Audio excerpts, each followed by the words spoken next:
Gulf war ఇక తీరు మారి ప్రపంచమంతా విస్తరిస్తుందా? ఈ ప్రశ్న దేనికంటే హర్మూజ్ జలసంధి వేదికగా ఇరాన్ అమెరికా రెండు కత్తులు దూసుకుంటున్నాయి.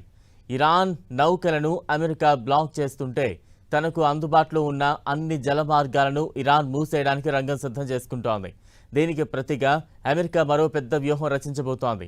అది కనుక అమలైతే ఇక యుద్ధం సాగర తీరమంతా వ్యాపించే అవకాశాలు కనిపిస్తున్నాయి. ఇందుకీ ఏంటా వ్యూహం? ఇరాన్ నౌకలను సీజ్ చేస్తోన్న అమెరికాపైకి డ్రోన్ల దండు పంపుతోన్న ఇరాన్, ఒమన్లో సాగర సమరం. ఓవైపు చర్చలంటూ పాకిస్తాన్కి ప్రతినిధులు వెళ్లినా మరోవైపు యుద్ధం నుంచి మాత్రం అమెరికా తగ్గలేదు. ఒమన్ సముద్రం దగ్గర ఇరాన్ నౌకని అమెరికా దళాలు సీజ్ చేశాయి. దీంతో ఇరాన్ కూడా వెనక్కి తగ్గకుండా యుఎస్ వార్షిప్స్ పైకి డ్రోన్ అటాక్ మొదలెట్టేసింది.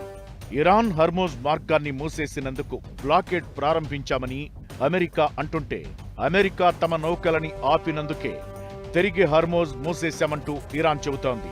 ఈ క్రమంలోనే హర్మూజ్ జలమార్గంపై ఆధిపత్యం కోసం రెండు దేశాల మధ్య పోరాటం అనివార్యంగా మారింది. మరోవైపు అమెరికా ఇంకా పెద్ద ప్లాన్లో ఉన్నట్లు తెలుస్తోంది.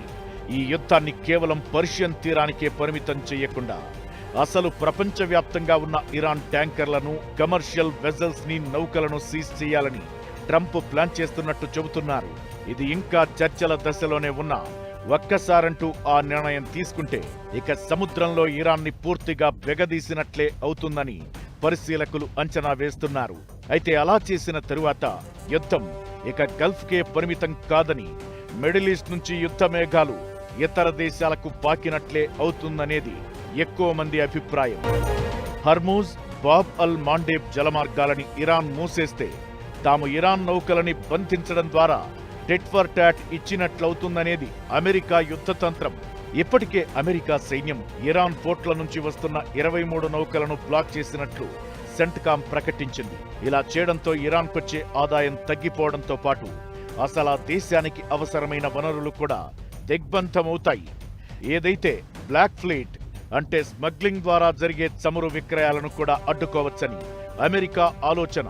అప్పుడు middle east war missile strikes నుంచి పూర్తిగా సాగర సమరంగా మారుతుంది. పరిధి కూడా పసిఫిక్ నుంచి హిందూ మహాసముద్రం వరకు ఎక్కడిదాకైనా విస్తరించే ప్రమాదముంది.